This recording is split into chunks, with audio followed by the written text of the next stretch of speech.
ఇలా నాటుతాయండి. అమ్మ ఏంటో వచ్చేసి బాగా నాటినవి.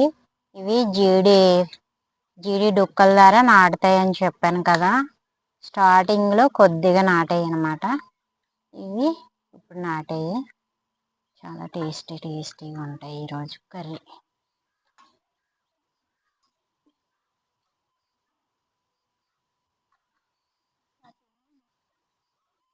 ఇది రాత్రి ఇదే కర్రీ వేసుకున్నాం.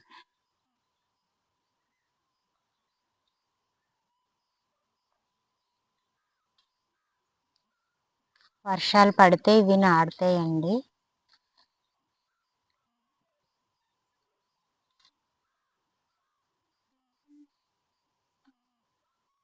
స్పాంజ్ నాకు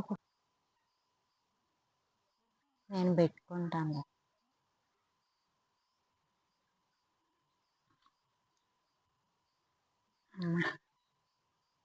రావట్లేదు, ఎంత గట్టిగా ఉన్నాయో ఇవి.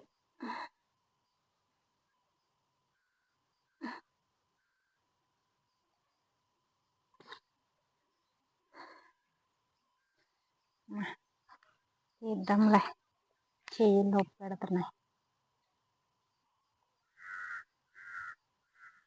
ఈ జీడి కొమ్మల్లోని జీడి డొక్కల్లోని నాటుతాయి. ఇవి మనం తీసుకొని వండుకోవడమే. నార్మల్గా కర్రీస్ ఎలా వండుకుంటామో అలాగనమాట.